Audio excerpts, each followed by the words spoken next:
If Karus and Crips all got along, they probably gun me down by the end of the song. Seems like the whole city go against me. Every time I'm in the streets, I hear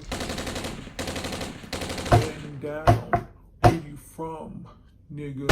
Fuck who you know. Where you from, my nigga? Where your grandma stay, my nigga? This mad city I'd run, my nigga.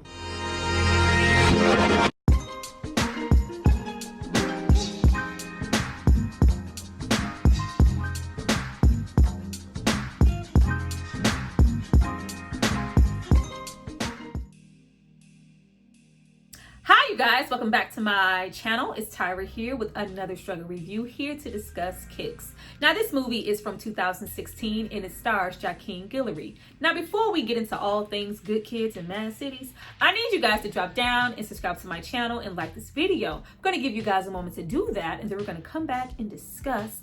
If you ever really wanted to get into why some might decide to stand in line for hours around the block and wait for something as materialistic as a Jordan shoe, this is the movie to watch. Go back.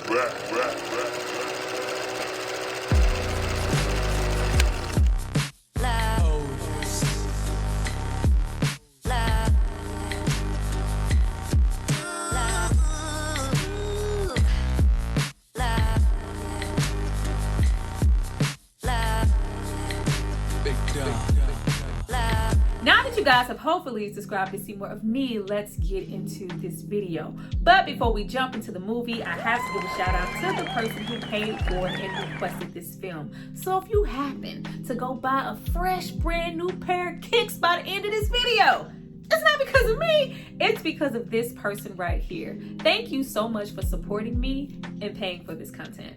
Now getting into this movie was directed and written by Justin Tipping. This was actually his directorial debut, and I was like, wow, I cannot wait to see what else this man has to offer. If this is his first situation out the gate, there has to be a plethora of movies that he wrote and directed. No, this is it. This was the only one. Once again, that is so unfortunate. He is very involved on the director side, directing shows like The Chi, Black Monday, Dear White People, 20s, but as far as writing another film, this was the only one. I thought this movie was so good. This was my first time watching this movie. I just never watched it because I assumed that this was, your everyday in the hood. Like, I didn't think it would have any depth or anything new to offer. Not only do we get a brand new narrative, we get metaphors, symbolisms, surreal imagery, dope plot lines, great brand new fleshed out characters that involve really young talent, and it all just happens to be centered around a Jordan sneaker. It was brilliant, y'all.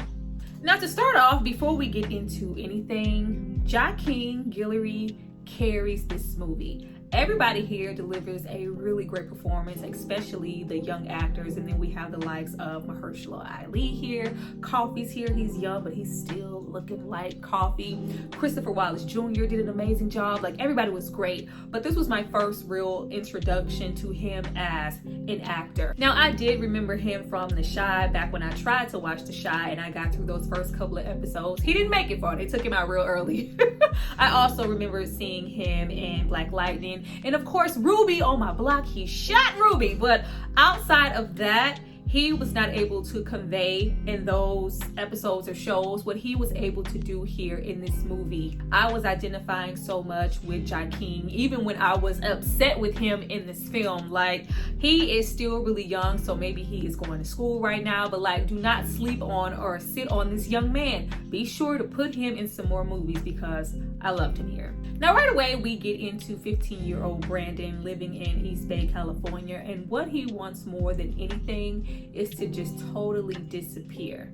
He fantasizes about getting into a spaceship and just leaving everything behind, instantly getting us into that escapism, rising above it all, finding solace and peace away from his everyday life that reminds him that he's poor, he's small, he's neglected, the joke, picked on, chased, not only for his stature as a smaller boy, but that key ingredient that he feels like he's missing, that everybody else surrounding him has obtained: a pair of fresh ass Jordans. Now, what I love the most about this movie was how smartly I felt like it was written. The movie doesn't have to say a whole lot, but through metaphors, symbolisms, and just how well Justin wrote these characters, it tells us everything that we need to know.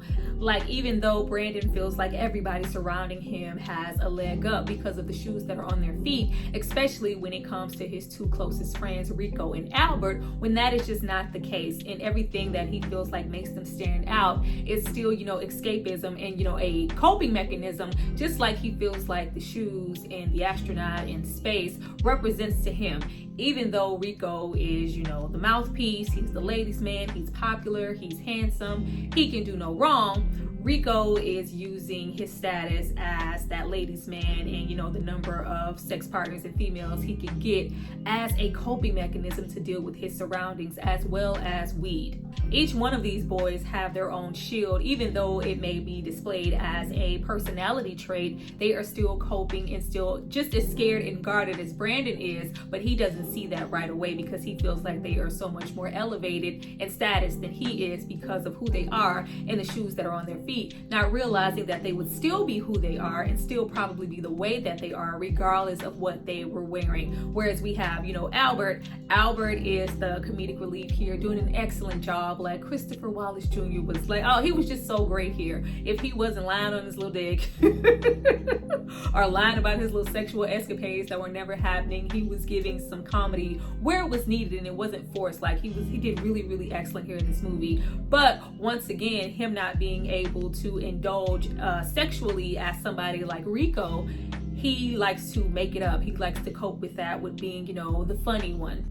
You see that he is often picked on for being on the heavier side, but instead of, maybe admitting that these things do hurt him, he boasts and gives comedy and laughter and makes a joke of everything just to be that person that comes off as, I could care less, when deep down this is probably bothering him and it makes him feel just as inferior as maybe Brandon is feeling. But he does not recognize any of these things because Brandon is not just getting picked on out from the people at school or the bullies who chase him. He is receiving a lot of this from the two people that he calls his best friends. And if I could only get a pair of those Jordans that everybody else is wearing along with my best friends, that will make me somebody. Now, this is in no way a cookie cutter Disney teen movie. This is a hood East Bay teen movie, adventure / drama / coming of age story. So we get to see these teens here partake in your everyday hood activities. We are skipping school, we are drinking malt liquor, smoking weed, watching fights, having sex, doing everything at our own leisure because there is not a parent in sight, and I don't think that was a mistake. Even our lead character, Brandon, we hear him reference his mom over and over, but we never actually see her, and that was totally intentional. Most of the parents in these type of scenarios are often single parents, often single mothers out trying to make a living, trying to support their kids, or you may just have a parent there who does not care at all and isn't present. We do not see any positive father representation in this movie. It doesn't appear that anybody really has a father, and the two fathers that we do get here repeating the same negative cycles with their own children, with the environment that they have them in, how they choose to conduct themselves in front of their children, and the value that will eventually have them go down the same hurtful, tainted paths that their fathers are currently on.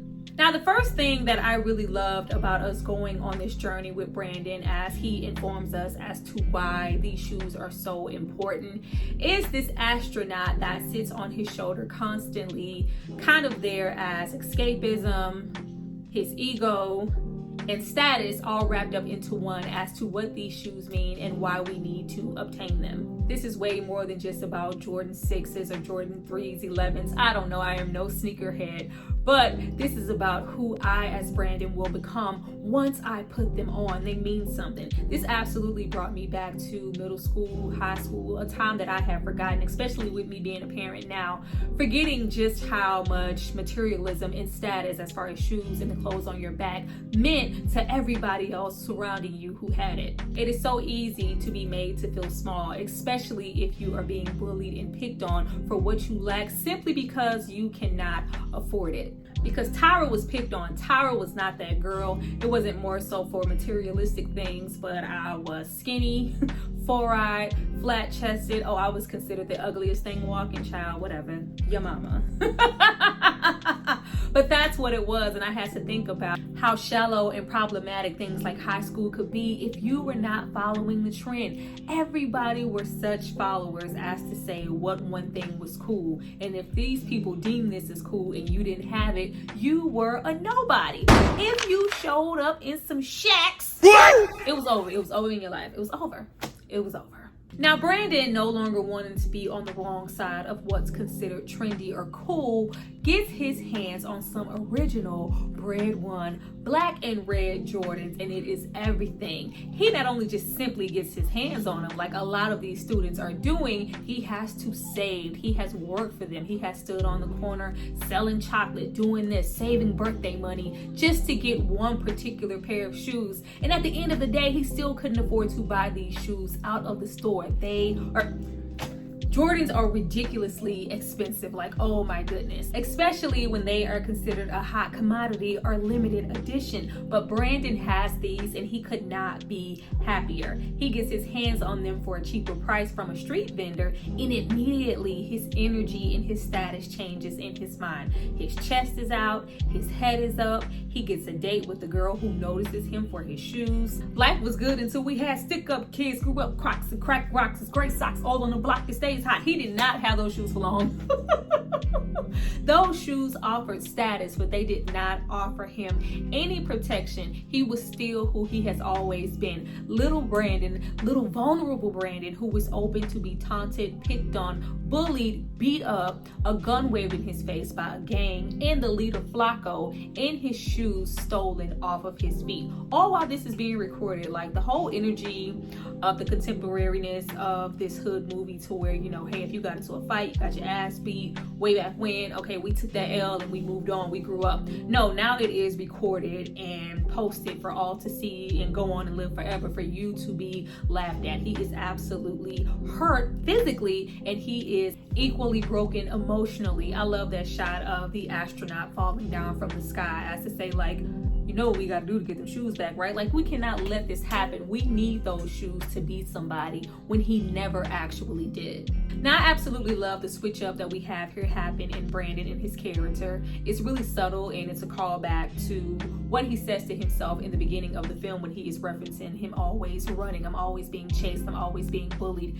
And he said, you know, a comic wouldn't say it, deciding to wear flip-flops is almost like saying, I hope I don't get chased today. And this is why I don't wear fucking flip-flops. At this point, we do not care. We don't even own another pair of tennis shoes. And now I don't care to the point that I'm going to walk out all day long up until I find my shoes in my mother's house slippers. Now, what solidifies this moment for Brandon to be just about getting his shoes back, it's not actually his shoes being taken or the fact that he saved up forever for him. It's actually the taunting that he gets from his two friends about having his shoes stolen, because we have to be extra, be braggadocious. We already pick on him in the beginning for what he doesn't have, but it's all really friendly bantering. But right now, it's not the time. So when we confide in our friends that our stuff was stolen and we're the teenagers that we were today, guess what we decide to say? Couldn't have been me.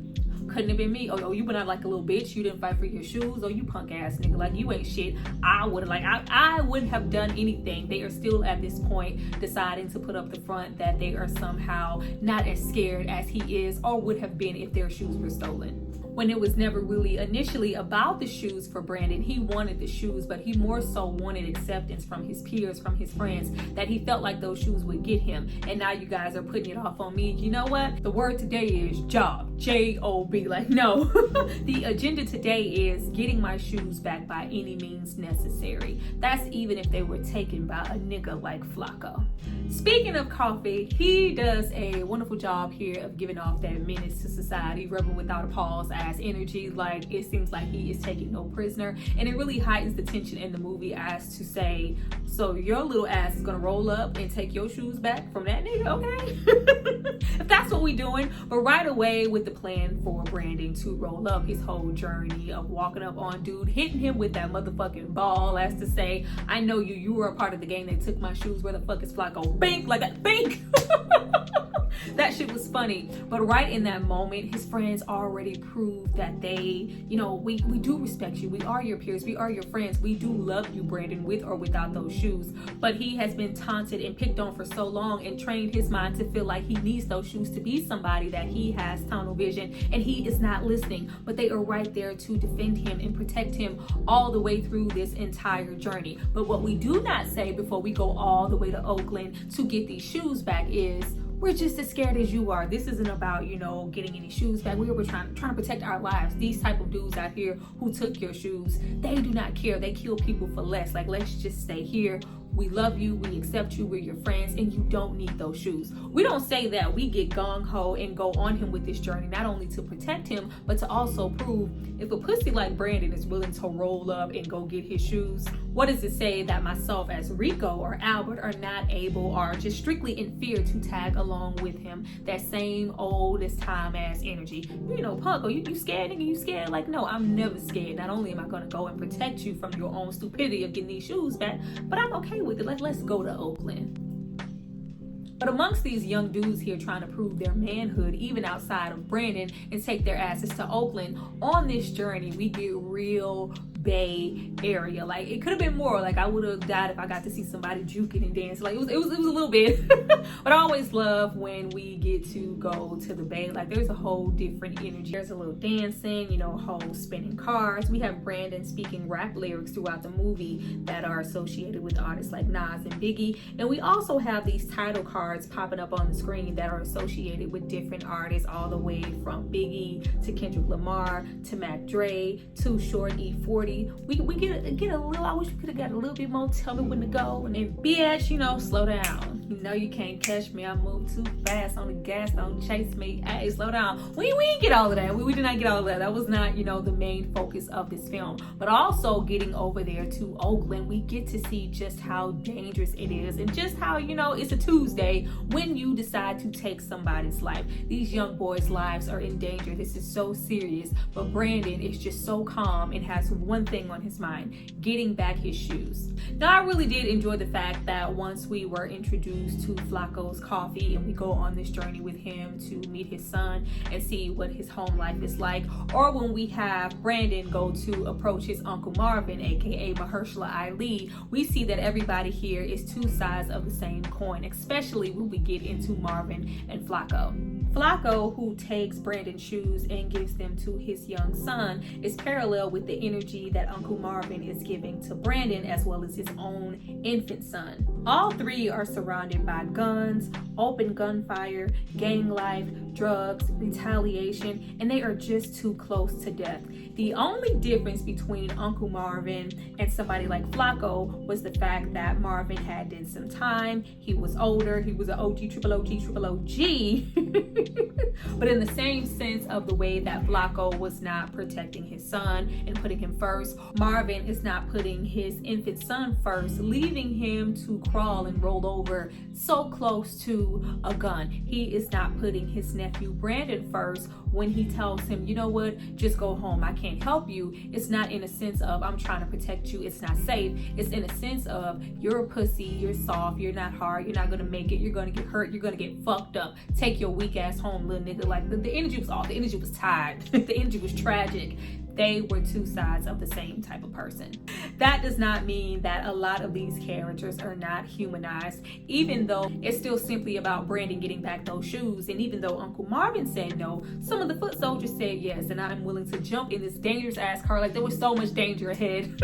His friends just tagging along like they were riders to no end, because Brandon, you would have got left, son. You would have got left. They proved their loyalty right away. They were not leaving him by himself, even though their life was in jeopardy. As soon as they touched down, we get in the house, we were being accused of, having on the wrong color. We were about to get shot. They was about to shoot Albert over the shirt he had on. Like, it is just not a good situation. But we do make it a point to humanize all of the characters we are seeing, and that's whether they are a drug dealer, a foot soldier, a gang member, a shooter, a thief. I'm still a person. I still dance, laugh, smile, have sex, talk to women. I love my mother, my brother, my children, my friends. There is so much enjoyment in their daily routine.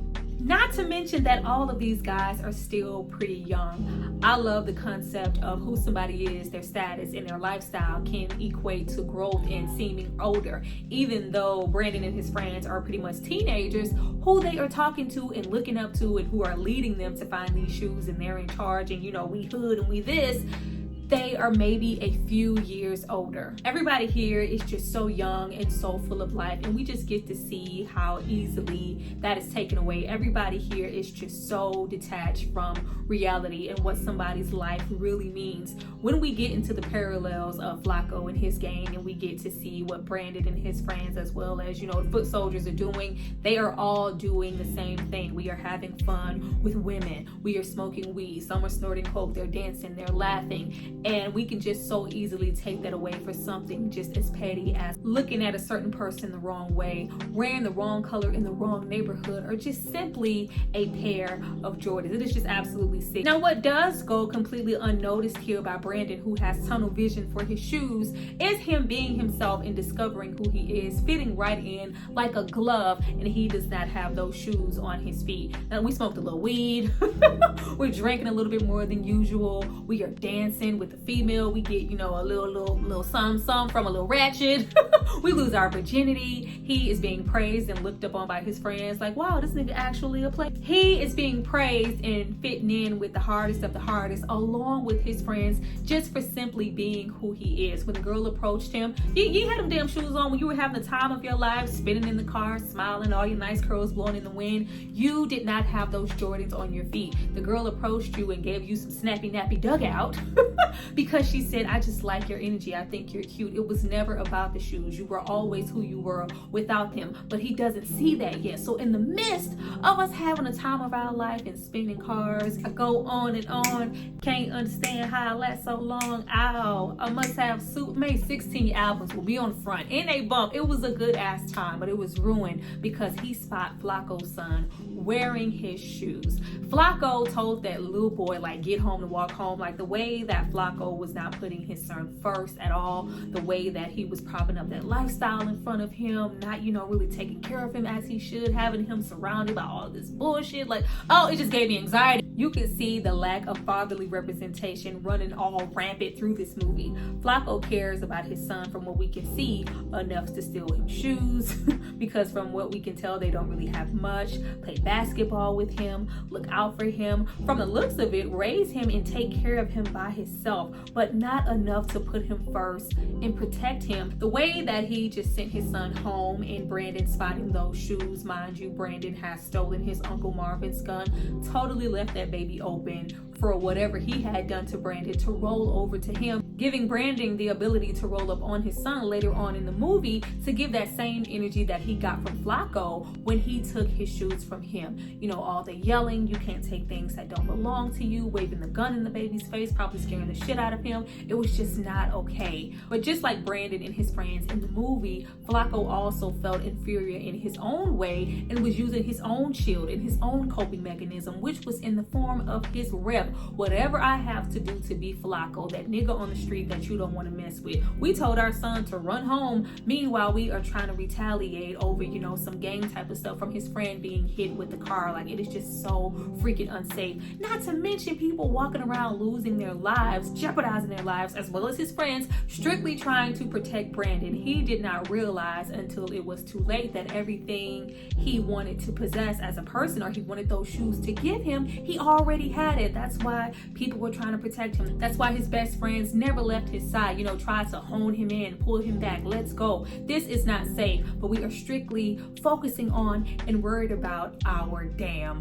shoes. Meanwhile, we have Flacco ass on the other side. It's not about shoes, it's about my rep. So while his son's whole life is in danger, he's delayed getting there to protect him because he is too busy retaliating. All of this is over Brandon's goddamn shoes. Caught a body over some Jordans? Absolutely not. Now, what I did love about the character writing with Brandon was that it started to not really become about the shoes. It was about the shoes, but the closer he got to those, or just to get there, he became more like his Uncle Marvin and more like Flacco. We are becoming a little ruthless, selfish, irrational, toting a gun, talking shit, and most of all, putting our lives as well as our two best friends in fucking jeopardy. By the time he was in the house, I would have been gone. I would have completely been gone. I do love the fact that they never left Brandon's side, but it was like, damn, you are doing the most. I even hate that they had to get all the way up until that point for Rico to actually step in to go, oh, okay, you have a gun, you have gone too far. Like, I'm not about to die for you. Like, it took all of that for him to say, you know what, I'm scared. I'm not trying to die for this shit. Like, we should have said that before we got to Oakland. But once again, you know, this is about manhood and proving you're not scared and you're not a punk. So while he feels like, even though he felt like he was alone, like the friend said peace, he still took his ass in the house anyway. The way he was talking to the sun, like, he was just so lost. I love that shot of that neon red lighting and that astronaut behind him, and he's like coming with the gun, like, yeah, nigga, I'm coming to get my shoes back. Mind you, he is following a 6-year-old kid, like, jeopardizing and I can't even say taking his innocence, because child, the daddy had done that long ago with all the shit he had him around. But just how he approached him, we see a whole new Brandon, and it's just all based off the strength of some shoes. He almost dies. By the time Flacco makes it home, oh yeah, bitch, you getting shot, I don't know who in here, but you about to die. He realizes that it's him, and it's over those shoes. Open gunfire from the both of them, right here in the middle of the goddamn room, and the son is just sitting there. He could have gotten shot by a stray. The daddy does not care, because it's all about the rep and how dare you try me. You tried to come in my house. Not, you know, you could have harmed my son. What about my son? How dare you, you know, step to me alone. I'm trying to catch some bodies right here at my front doorstep, just for you motherfuckers having the audacity to roll up on a nigga like me. Where's Brandon? Brandon's gone. Brandon has his shoes. Mind you, he wouldn't have been able to dodge those bullets or get out of that house if his friends weren't directing him, or Albert didn't break down that door to let him get out. He's gone though. Forrest Gump. Nigga's gone. Friends that find me. Left his friends because he had his shoes in hand. Completely flip-flopped all of his priorities. Meanwhile, friends, Albert was about to die.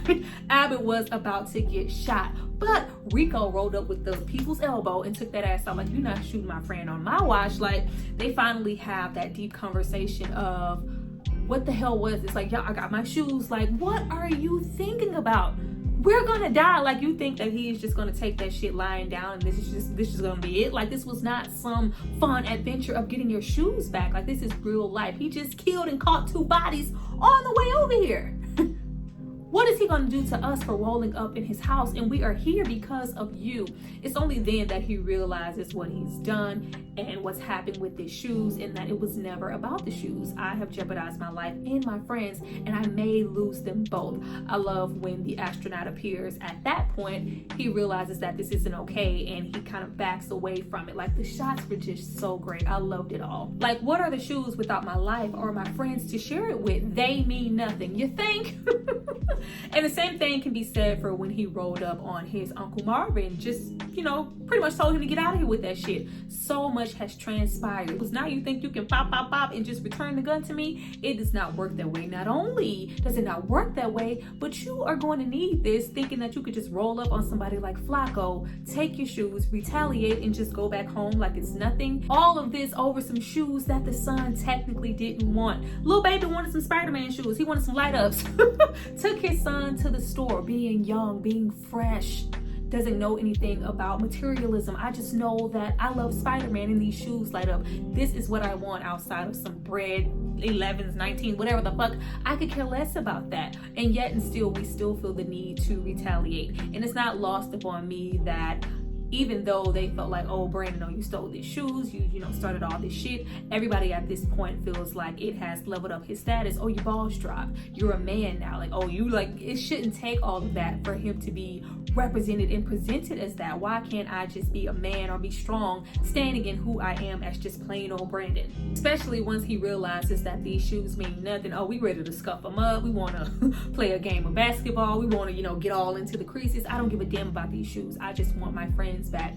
But it's not that simple. No, nigga, you almost got us killed. We do not want to hang out. And who's to say that Flacco won't roll up yet again and take all of our lives? I love how the movie ended, because right when they were walking and we have Flacco with his son in tow, of course, because we're not protecting that baby, roll up on him. And as soon as he is, from the looks of it, about to really apologize to his friends for how he acted, because he has yet to do that, Flacco gets there and they just instantly start gunning, start running. When he told his son, like, I don't give a damn, because the son is like, I just don't want to be bothered with this. I'm a kid. I like Spider-Man. Like, why do we have to go retaliate? Because you never let a man roll up on you and take his stuff. But you were able to roll up on somebody else's son, somebody else, and take their things. You know, this tit for tat. What makes your situation any better than what Brandon did? But you know, players gonna play. But once he rolls up and they instantly start running, and at this point he could shoot and kill all three of them. Brandon puts a stop to this and puts on his big boy draws, even though he didn't, you know, verbally apologize to his friends. He apologizes to them in the best way of saying, I am gonna take sole control for my actions and stop here. You guys keep running. You're protected. I want my friends to be safe. This is about me. I'm taking responsibility as the young man that I am, and I'm not running anymore. And it's at that moment that Brandon stands in who he is. Even though Flacco is standing behind him with a gun to his head, he knocks the shit out of him with that skateboard. It ain't got nothing to do with them motherfucking shoes. I am sick of this. You know, I am finally standing up for myself and being strong, and I didn't need what's on my feet to do this. Mind you, the son is standing like, oh Lord, I felt so sorry for that baby. Like, it was just not a safe environment. It's just toxic. But he is whooping Flacco's ass and has the upper hand. And the son at this point is holding the gun. Like, ugh. But the son is tired. The son said, I'm tired. I'm tired of all this black on black crime. Like, I'm sick of this. Not only am I not giving you this gun, but I'm standing here in fear as your son. And I just want to get out of here, play with my toys, be a kid, and run around in my light up shoes. Brandon has every single opportunity in the upper hand, and he has Flacco in a vulnerable position to shoot him and kill him at this point. But he is reminded of who he is. I'm Brandon. I ain't no killer, but don't push me. Like, I am not a killer. I am not Flacco. Once we have him not only knock Flacco out, but the astronaut goes down. It's almost like a death to who he once was, the value he had in those shoes, the ego, that sense of selfishness that he had up in himself, and you know, throughout the movie, that was turning him into something like a Flacco, to where he would even run off and leave his friends. Not only am I knocking the shit out of Flacco and killing this shit, this who you perceive me to be, I'm not weak, but I'm also killing what these shoes represent. That astronaut felt. I was like, oh, it's beautiful. This is so beautiful. I'm not the one who's going to shoot you in front of your son. I'm not you, because you would definitely take me out in front of your son. This is not that. I will never be that. Gets up and knocks the shit out, whoops Brandon's ass. Like, oh, I was like, oh, he's gonna kill him. Like, let's not get all the way here and have him kill him. At that moment, Flacco finally decides to put his son first, get his ass up. You know what? I'm not gonna kill you over no motherfucking shoes. Fuck you in those shoes. Apologizes to his son. Well, he says, my bad, but he finally realizes, what am I doing? This is not okay. What the hell am I doing? Why is my son even here? I need to stop this. Not over some shoes. Picks his son up and walks away. And who shoes there to have Brandon's back per usual and pick him up off the ground. His two best friends. Like, I thought for a second they was gonna say, you got knocked the fuck out. I thought they were gonna do that. But Brandon is, you know, living to fight again. He is standing in who he is. I love when they picked him up and dragged him along the ground. Them shoes was getting scuffed up like a motherfucker. Like, I don't care anything else about that. But it's all, you know, still kind of seen as a rite of passage. You know, you're a man now. What he always wanted for himself. And it has absolutely nothing to do with the shoes on his feet. Well, you guys, that was my review for Kicks. I hope you enjoyed it. Please drop down and tell me what you thought about it. Did I cover everything? Did you enjoy it? Have you seen this movie? If you have, drop down and tell me what your favorite things were and what you took away from it. And if you have not, go watch it and come back. You know, I'm here for that. But I look forward to reading you guys' comments. Thank you so much for watching this video. Be sure to like, share, and subscribe, all that good stuff, because it helps me. I'll see you guys next time. Bye.